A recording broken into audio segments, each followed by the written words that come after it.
Well, hello, and thank you so much for joining me for episode number 4 of the Healthy Skeptic MD podcast. I hope everything is good where you are. It's been a better week here in LA. The fires are a little better. The air is a little clearer. The NBA finals are in full swing. Go Celtics.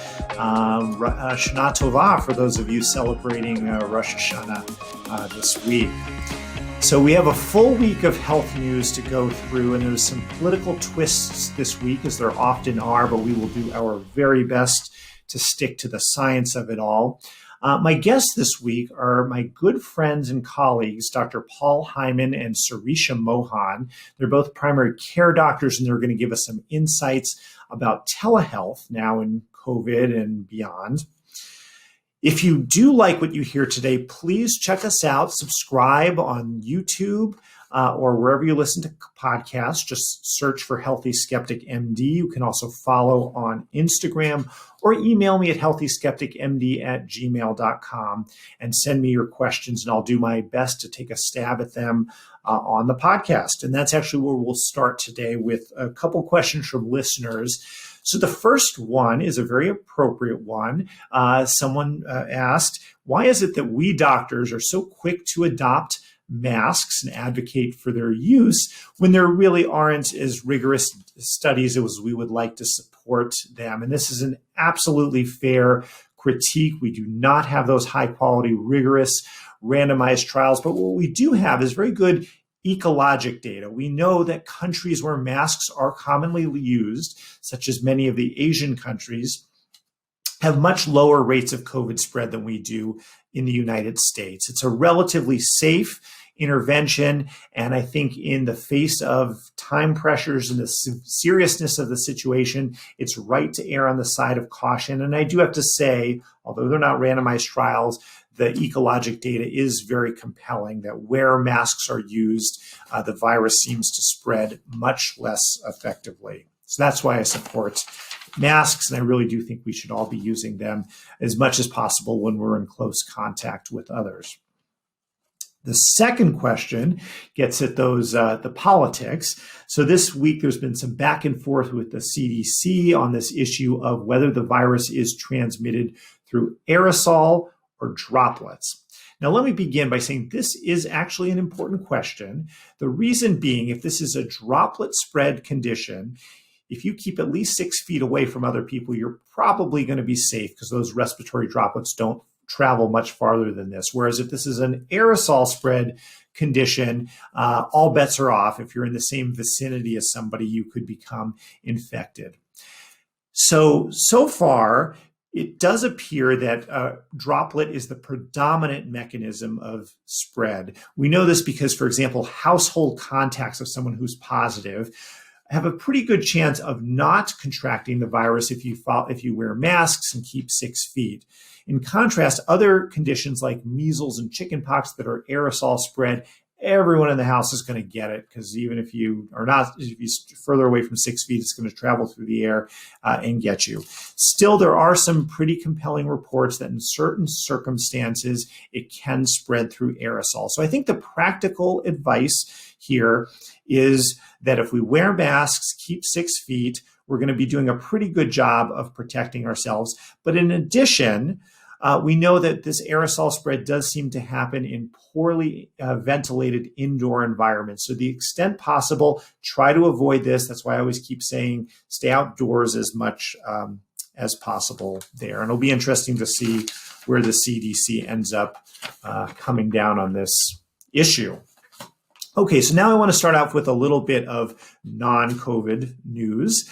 So the first topic I'm going to mention here is the issue of blocked coronary arteries, which are the ones that lead to heart attacks. And we know from pretty good evidence that for most patients with stable disease, I'm not talking about people who are having an active heart attack, but for people with stable disease, for most of these patients, it's better to use medications like blood pressure and cholesterol medications rather than jumping to an invasive procedure like a stent to open up that artery. We know those patients do at least as well. So there were 2 new analyses in JAMA Internal Medicine. The first found that about quarter of patients who ended up getting those stenting procedures didn't actually meet the criteria. They probably should have gotten medical therapy first. The second was one that looked at Department of Justice investigations of cardiologists, obviously the concern being that they were pushing these procedures inappropriately. And they did find evidence that in some cases, cardiologists were exaggerating the degree of blockages to help justify the procedure. So this is important. It just reminds us, buyer beware. If you are being encouraged to get a procedure for a heart blockage and it's not an emergent heart attack situation, this is definitely a time to step back, get a second opinion, and see if it really is necessary, or maybe a more conservative approach with medications would work better. Okay, well, let's now discuss a couple COVID-related studies, and I want to pick up where we left off with our interview with Dr. David Katz last week. As you may recall from that interview, Dr. Katz was concerned that some of the economic closures and social isolation that's resulting from the pandemic was going to impact the mental and psychological health of Americans. And we are indeed seeing this happening, as evidenced by a couple new studies this week. There was a Science paper that found a substantial uptick in acute anxiety and depression, particularly among those with pre-existing mental health disorders, and also those who experienced a lot of COVID-related stresses, for example, loss of your job. And not surprisingly, there was also a correlation between the number of hours that you were watching the news and the likelihood that you'd experience a worsening of anxiety and depression. Just an important reminder from us, it's always not a bad idea to take a break from the news. Okay, another important study relates to plane travel. This was a Centers for Disease Control and Prevention report.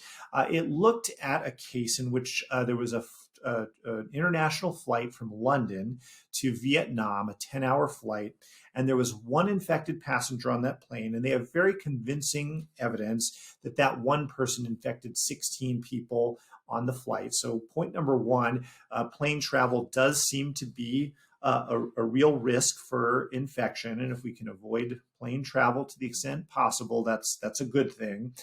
The other interesting thing is that most of these infections were people in the nearby aisles. Maybe some of them were a little bit longer than that 6-foot radius, but they were mostly in the same general area. However, a quarter of them, 4 of the 16 infections, were people further down in the aisles in the plane. So this highlights that there can be some aerosol transmission. It's not a huge amount, but there can be aerosol transmission. Certainly a plane is an enclosed, poorly ventilated indoor environment. The next study I wanted to mention is that scientists from Houston did a genetic analysis of the virus, and they are certainly finding that the virus is mutating.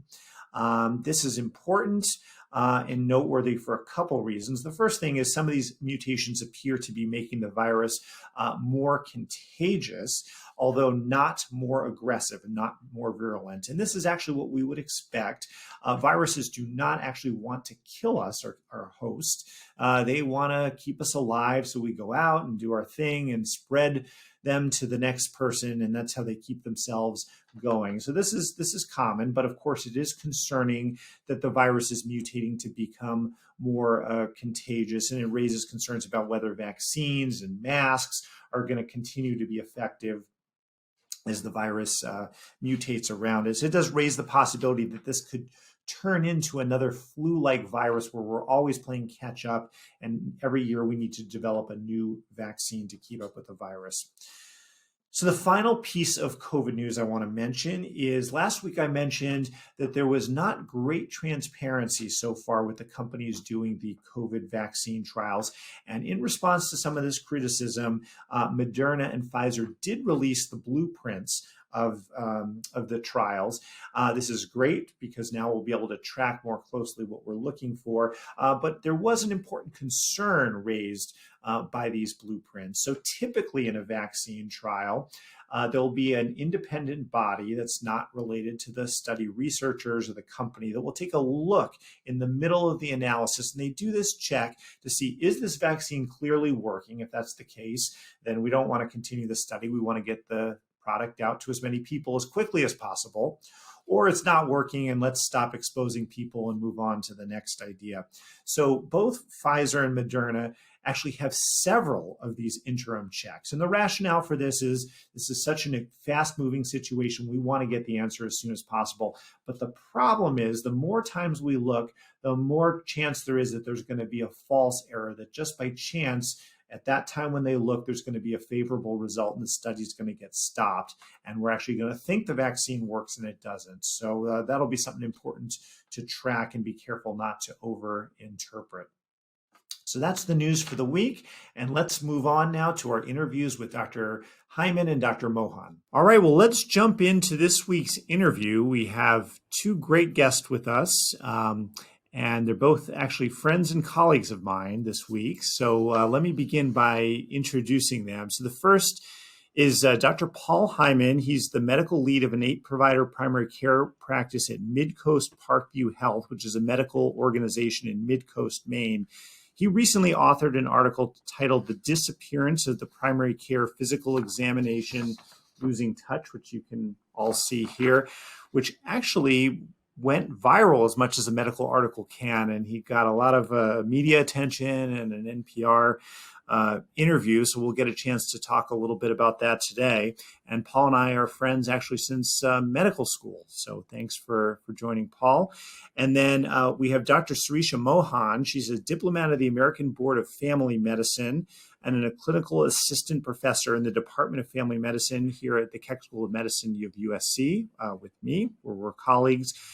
She has served as the telehealth lead for the Department of Family Medicine, and she's also going to be an associate program director for the upcoming Keck Medicine Family Residency program.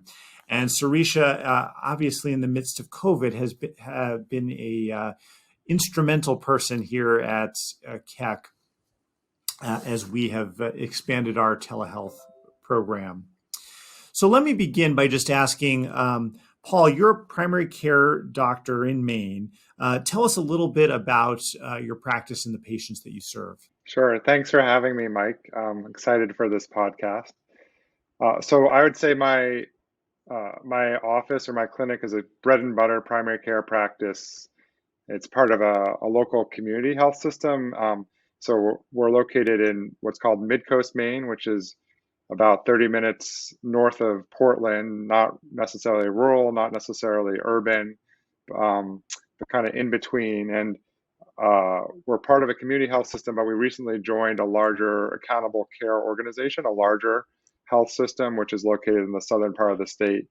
And I'd say my patient population is in terms of socioeconomics spans the spectrum, and in terms of ages as well, I'd say about a third of my patients are over 65 and a third are under 18 and a third right in the middle. So it's quite a range of patients that we see in the office. All right, so it sounds like a pretty standard primary care practice, not that primary care is ever standard. But in March, how did things change for you with the COVID pandemic? Well, it was a pretty abrupt change. First, I was involved in a lot of planning and discussions about redeployment. So, were we going to have to work in the emergency room? Were we going to have to work in the hospital? How would we figure that out? So, we stopped seeing patients in the office, and we're first figuring out what would happen if there was a surge in our state. And then the next thing that kind of happened is we separated our offices into offices that were there for patients who had a possible infection, a fever, a cough, and we saw those patients in one setting, and then all of our patients who were well, we could see them in another setting. And so as we split those sites up, I found myself working at both sites. And then slowly over that time, we started to integrate more and more first phone visits, so calling patients to see them, and then pretty quickly started to use video as well to see patients. And so, as I described kind of at the beginning of the article that you mentioned, one of the first things I had to do once that was happening was kind of sit down and look at a list of my patients. I perhaps see 60 patients a week or so, and say, okay, of these 60 patients that I would normally see this week, normally I would have seen them all in the office. How many of them can I give a phone call to? How many of them could I try to connect with by video? And how many of them do I need to see in the office? So when you started doing these phone visits and televisits, Paul, how did it change things for you? What concerns did you have, and how did you have trouble connecting with patients as you might with a face-to-face visit? It was very challenging. I think the first question, which I just had to ask myself before, was, what can I do via phone? And then really at this point, we're predominantly using video. And what might I miss, and what do I actually need to see in the office? So that was really a question that I hadn't had to ask myself previously. And so, I give the example of a patient who might be dizzy, and I might be able to figure out some of the causes of what might be making them dizzy via a video appointment. But sometimes I really felt like I needed to get them in the office and check their blood pressure when they're standing and when they're laying down. So Sirisha, over to you for a minute. You came to CAC, it was about a year ago or 18 months ago, as I recall? Just celebrated my 2 years. 2 years. Time flies. So, and you came to CAC to help spearhead telehealth here. So what's to you the appeal or the draw of telehealth? Yeah, so, back in 2015, 2016, I was actually doing Zoom video visits at UCSF because we were trying to, launch this thing called telemedicine. And, really the drive is this promise, actually. Like telemedicine, telehealth has this, if you look at the umbrella terminology, it has this promise of really just improving public health in general to the entire population, and whatever modality that is, whether it's telepsychiatry or telephysical therapy, it has this promise of actually improving our health as a whole, as a whole. And so really that's the biggest draw to me. So prior to COVID, here at USC, I remember we were sort of dabbling in telehealth, if that's fair to say. How many visits were we doing per month before COVID hit? And then how did that change afterwards? Yeah, so, there were certain departments, like urology was really good. There were just a couple of departments, some of the surgical specialties were just really good at doing their post-ops through telemedicine. But, there was such a discrepancy before COVID about what was telemedicine. We only did maybe, I want to say 20 to 40 telemedicine visits because it was restricted about who we could actually see through telemedicine. And that's just based on insurance plan. And I think if I have the number right, Sirisha, we're now doing over the summer several thousand visits a week. Is that correct? Oh yeah, I mean you might know the better. I wish I knew the numbers, but yeah, definitely well into the thousands. So let me ask this question for both of you. There's been a rapid uptick in televisits. There's been a shift out of the traditional four walls of the primary care exam room where you can do a comprehensive physical exam. Do you think these changes are here to stay, and are they for the better or for worse? And that question is to both of you. I think they are definitely here to stay. I think, as mentioned, part of what will dictate to what degree they stay is how insurance companies decide to pay for these going forward. And I think that there's a lot of positive things that can come out of us using telehealth to a greater extent. So I think that it really it can improve access for patients who have trouble getting into the office. I think for certain types of visits, there's really not a need to be in the office. But I do think, as with any kind of technological change or advance, there can be unintended consequences. What are some of those fail-safes we can do to make sure there aren't unintended consequences, that we don't lose that connection, that we don't miss out on some of those things that are made possible by an in-person physical exam? To be honest, Mike, I'm worried about that.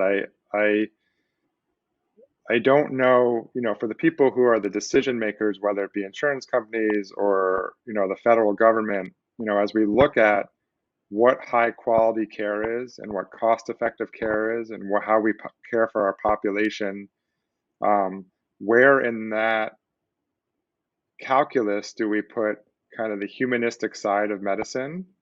Who's at the table advocating for that? I think it is, I worry that there isn't enough emphasis on it. I guess to have enough emphasis on it, you would want to have both patients and primary care physicians at the table as you're redesigning care delivery. And you would want to, as you're thinking about what you want care to look like, you want to somehow, you know, uh, identify this kind of humanistic part of medicine and maintain it. I don't know how to do it because it's not data. It's a hard thing to kind of wrap your head around. So, Sirisha, what's your take? What are the pros and cons of the shifts that have been happening? I agree, with Paul. I think telemedicine is here to stay. You know, policy is never easy to move or shift until there is something like a pandemic. So, yeah, I do. I think actually going back to what Paul was saying too, right? So, we providers, our sole basis of practice is on evidence. We all try to practice evidence-based medicine, and that's really how we're trained. It's how we teach. It's how we deliver our care. It's what we do every single day. And we're really kind of put in circumstances where we don't really know if what the outcomes, what the evidence is for telemedicine. Can we just monitor somebody remotely? I have a patient of mine. We were able to connect on Zoom, and she's actually been ordering home monitor kits to like track her A1C. She's got a blood pressure cup at home. She's getting a continuous glucose monitor. And so she's utilizing all these different technologies so that way she can actually just control her diabetes herself practically from the convenience of her home. And so, she feels very safe. She doesn't want to go out, and, with she absolutely has the right to do that. But I think it's going to be super interesting, and why data and research is going to be so instrumental in figuring out what are these outcomes going to look like, not just now and not just in a year, 5, 10, 15 years. We're going to have to figure out how all of these technologies are going to be incorporated into our way, right? Our practice of evidence-based care. So agree with Paul that we got to figure out the outcomes. We got to figure out the evidence, because I think telemedicine is absolutely here to stay. Well, I'll just say briefly, in my experience, the televisits, the patients that I already have established and met in person, I have a lot better ability to connect with them than the people that I'm meeting for the first time through a televisit encounter. I still am able to get there, but sometimes it takes 2 or 3 televisits before I really feel like I know them. Whereas some of the patients I already know, I do find it much easier. A lot of my listeners are patients themselves. So what advice do you both have as primary care doctors for patients who should think about doing a televisit? Who should schedule visits in person? And is there anything special that patients should do to prepare themselves to take best advantage of a televisit? It's still unknown to me sometimes which visits are going to be better versus telehealth and which visits are going to be better in person. I think some things that often lend themselves to a telehealth visit would be something like where you're discussing a medication that you're changing for your diabetes and you're able to check your sugars at home, or you're changing a medication around that's impacting your focus or your anxiety, and you're trying to change those medications around. I think, like what Sirisha said, the more tools you have at home, the more possibility there is to do things from a telemedicine visit. So if you're able to check your blood pressure at home and your weight, you're able to do those things, the more tools you have, the more possibility you could do a telehealth visit. And I think you can always start with a telehealth visit, and then if there's a realization that you need to come into the office, that can always happen. One thing I would emphasize is that it's really important to try to be present for the telehealth visit. So to have your focus on the visit. it's interesting to go through this experience with my patients, and some of them are like totally focused on the visit at hand, and some of them, they're, just like for all of us, their kids are running around the room, or they're in the middle of their workday in the car in the parking lot, or they're running around. And so when patients would come into the office, I understand that it's a big ask of their time to come into the office, but that once they're there and once I'm seeing them, we're focused on their health. And so I think it is really important for patients to try their best to really find a space where they can um, completely focus on their health for that time during the visit.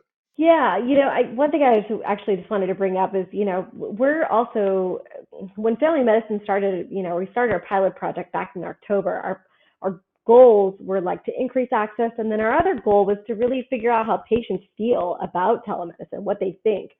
And, going back to Paul, what you were saying, the lack of a physical exam is definitely something that patients feel is important to their visit. So, and actually we've been able to have about 650 patient responses to our telemedicine survey. And so, but when we ask, okay, how do you feel about being charged a copay for these visits? The number one reason why they feel that maybe it's not reasonable to be charged a copay is because there is no physical exam. And so, I think during, all of this uncertainty, it's just important to stay patient. It's important to just have understanding. The biggest, piece of counseling that I've given, not only to myself, but to my patients, is just, to have some self-compassion. So to know that, it's okay. It's okay to feel stressed, and it's okay to kind of, think things are a little bit unreasonable. So let me try to broaden the discussion a little bit. Primary care is not in a great place right now nationwide. Patients are not particularly happy with their access to primary care doctors. They frequently report that no one returns their calls, no one calls with their lab results. And there are fewer primary care doctors who are staying in one place and having 30, 40, 50-year relationships with people.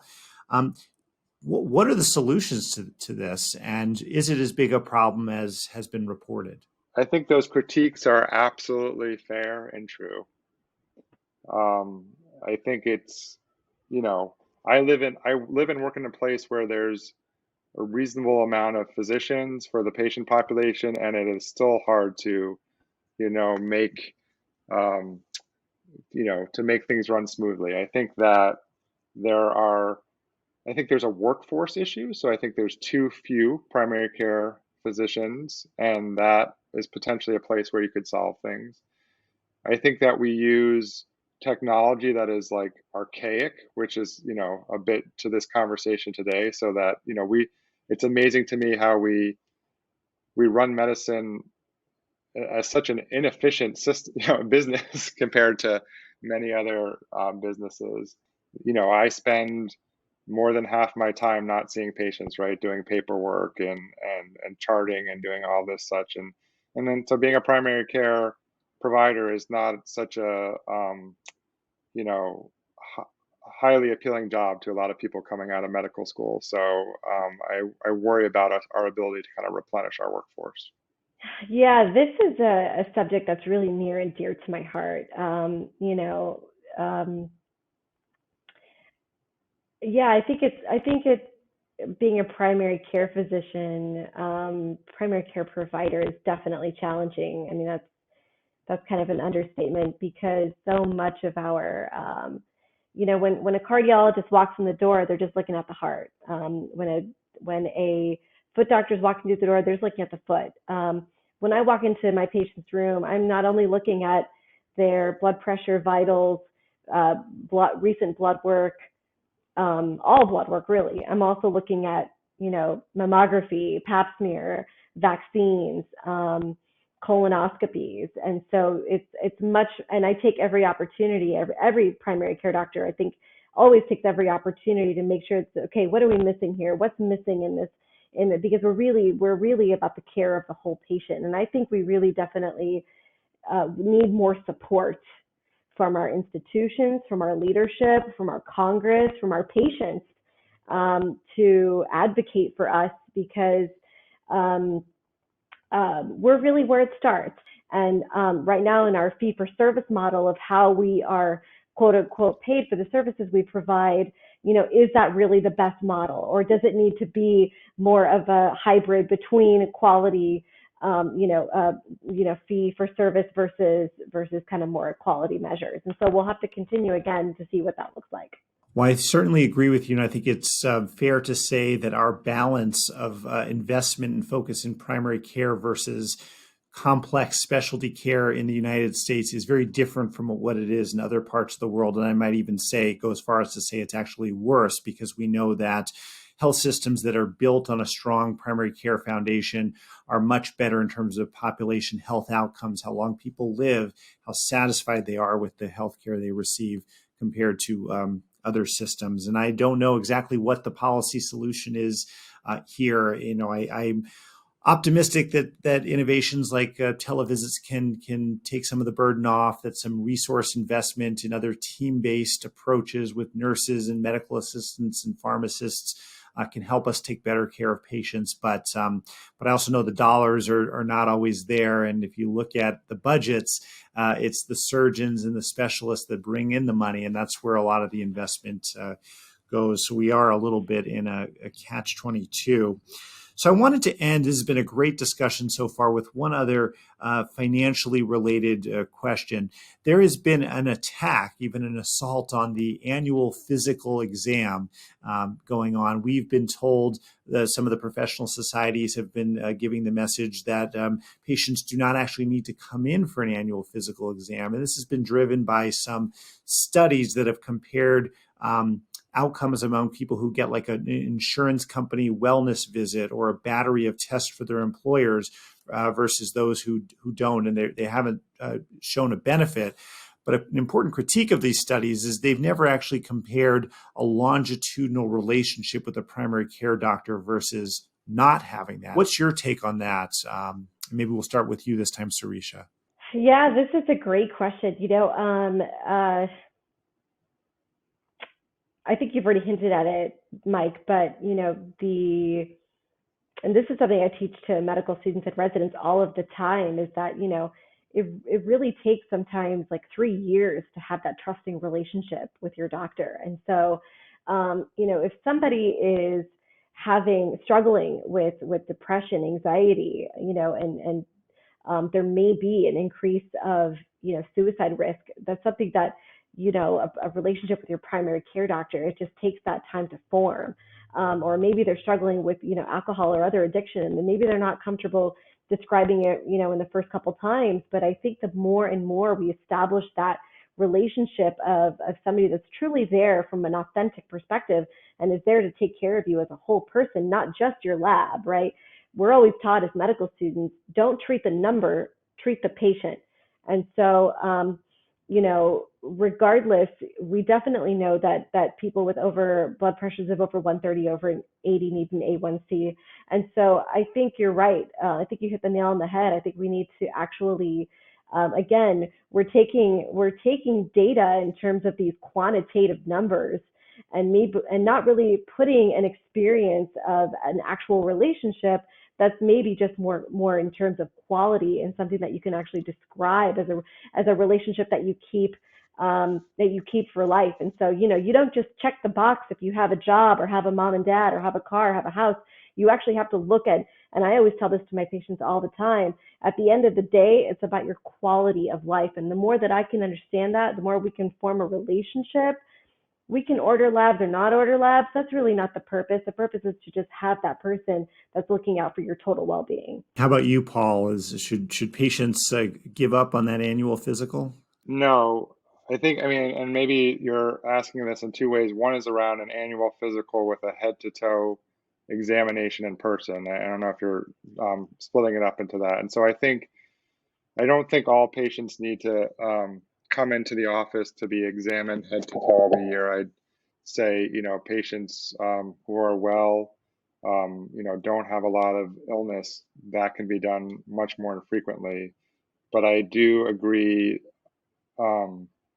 that patients need to be, you need time to, like you guys have said, to establish a relationship and have regular visits. And, I guess it doesn't matter to me what that visit is. If I saw a patient 4 times over 2 years because we were managing a medication for their blood pressure, and I had time to develop a relationship, that would be fine too. But in the absence of something like that, I think having an opportunity to sit down with someone and get to know them and kind of build that trust is important. And well, I think that actually gave me some good advice because I've struggled with that. I don't want to be thrusting unnecessary services on patients, but I think the way you both said it, that there's some intangibles there about the relationship. And even if we don't need to do a head-to-toe physical every year, there's still value in establishing that relationship over a couple of years so that when something arises, we're ready. And that's something I just don't think the existing literature can capture. So I think we're all in agreement to listeners that there certainly is value in keeping a strong tie with a ongoing primary care doctor, and whether or not that consists of an annual head-to-toe physical or not, there's more to that relationship than just that. Well, I just want to thank you both, Sirisha and Paul, for joining me today. It's great to hear from people on the front lines, and you had some great insights and perspectives. If you liked what you heard today, please search for us, HealthySkepticMD, on YouTube, on any podcast listening service that you use, on Instagram, and tune in again next week for our next episode. Thanks for joining.